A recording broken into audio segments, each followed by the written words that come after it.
What up, what up? This is your man Mike Stylz, and right now you're watching the B Shine.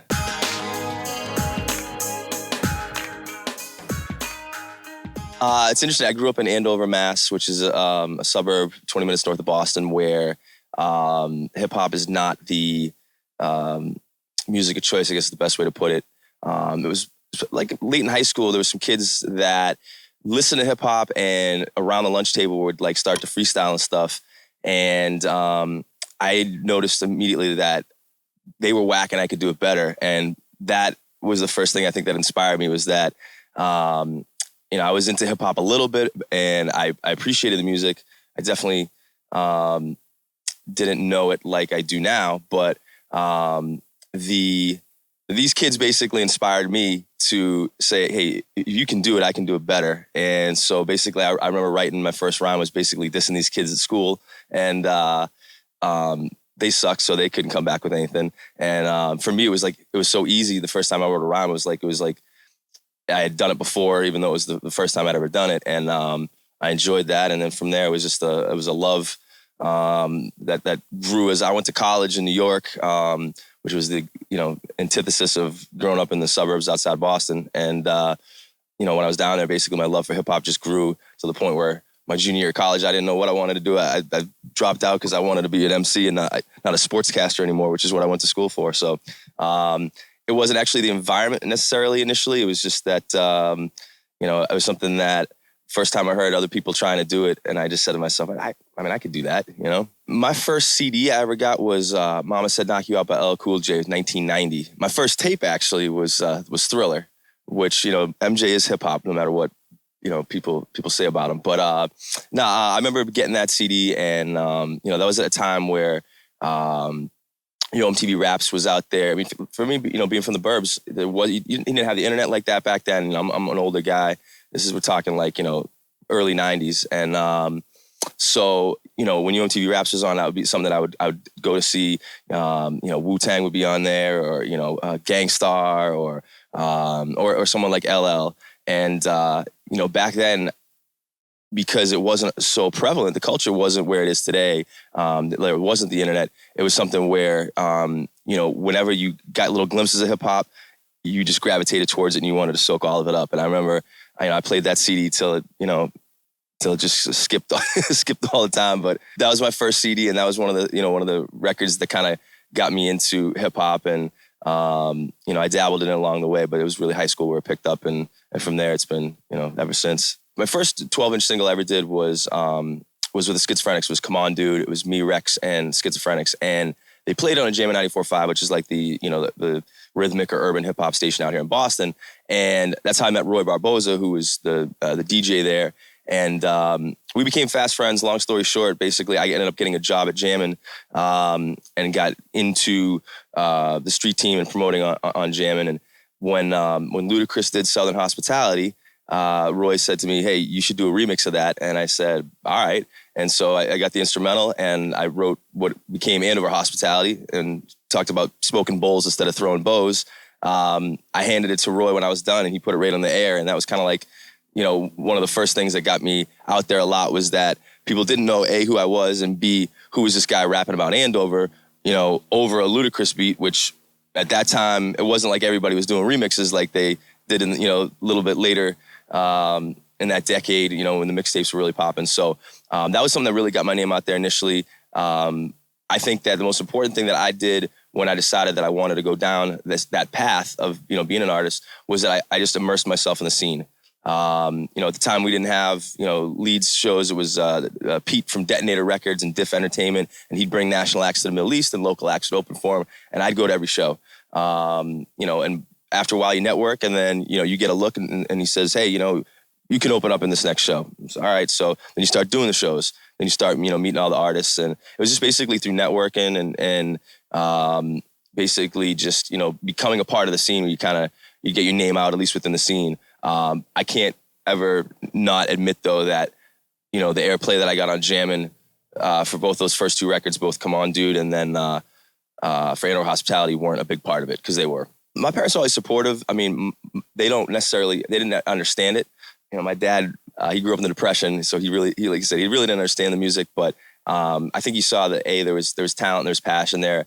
I remember he'd come home and like he'd tell me that he bumped into somebody who was, you know, telling me that their kids were listening to one of my songs or something, and that, you know, that was the way that he kind of understood, you know, the impact of the music was that, you know, people that he didn't even know were coming up to him and saying that they heard my song on the radio or something. So again, I don't think he understood it, but they were always supportive, and I think that's the best thing that a parent can do. You know, is if a child has a dream and it's not something that's harmful, you may not understand it, you may not go along with it, but to support them, you know, in that endeavor. And my parents are supportive, and you know, they still, like I said, still don't really understand it to this day, but you know, they're happy that I'm still dabbling in it, you know, this many years later. One of the coolest things for me was back in 2003 when I was on the radio in Maine. We had KRS-One come up and do a show. I hosted the show and got to basically, you know, take care of KRS while he was up there for a few days, and just basically soaking up from him the knowledge. We actually did, you know, we freestyled at the radio station for like a half hour, and ended up putting on a couple mixtapes. That night at the end of the show, basically he has everybody come up and freestyle on stage, and so, you know, I got to spit with KRS. This was years ago, but you know, he really is a pillar, or he's, you know, I know he's the temple of hip hop, but like he's kind of like a pillar in this culture, I feel like, and he's someone who's always represented the culture and well, and rocking with him, you know, for a couple days was just really was something else, because, you know, at one point I was driving around Portland in my Nissan Maxima, and I'm like realizing like KRS is in the, you know, passenger seat next to me, and it was kind of like a surreal moment. But you know, just a lot of little things that came from those days was were highlights to me. I think what I'm most proud of is that one of the things that I had always had trouble with was I was always on features. I was always doing verses or songs, but I never put out an album. And it took me 15 years from when I started rhyming till I actually put out an album in 2011. And it was something that, you know, people had always been like, well, you know, when are you going to drop an album? And it literally took me till 2011 when I got on the scene kind of like in 2000. Took me that long to do it, but I was very proud of the fact that I was able to do it. One of the great things that came out of that was that by that time, everybody that I worked with on the album, all the producers, all the MCs, they all wanted to do it on the strength just to be a part of my album, because, you know, it'd been something where, you know, people had known of me or heard my name through the music, you know, and stuff in the past, but it was kind of like I was an enigma, because every time, you know, I was bubbling, I would kind of like take a step back from the scene, and, you know, so people never really got to see or find out who I was. But a lot of the artists in the area, you know, showed love, term included.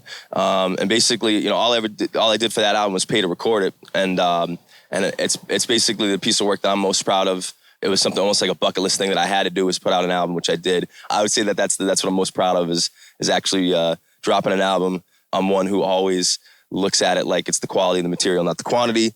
Nowadays, you gotta be ready to, you know, write and record 3 songs a day to keep up with the insatiable appetite of the culture where it's at. But for me, one solid album is is a good start. I think what I want people to know or remember or think of is that, you know, I came from the burbs. I never lied about it. I never tried to, you know, come across as something I wasn't, and that I represented where I was from. A lot of the, you know, the couple parodies I came out with early on, or a lot of the music I came out early on was kind of like poking fun at the fact that Andover was an affluent suburb. And yet it was also kind of like, all right, well, if dudes in the streets have that life to rap about, I'm going to rap about what I know or where I come from. I made my own lane. A lot of people joke around. They're like, you know, you were Asher Roth before Asher Roth, you know, so be it, whatever.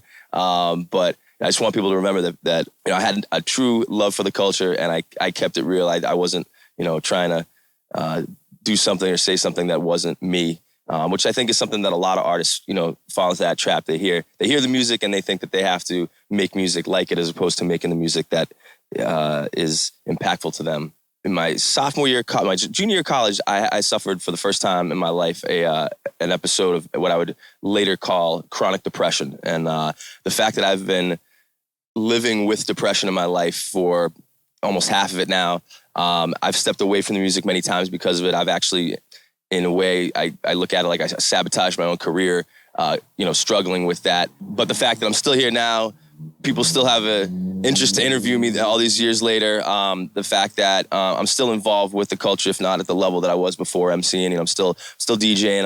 I still check for all the new hip hop. I think that it's easy, especially in hip hop. It is like anything else. It's so hard to make it, and when you don't, it's something that can knock you off your stride.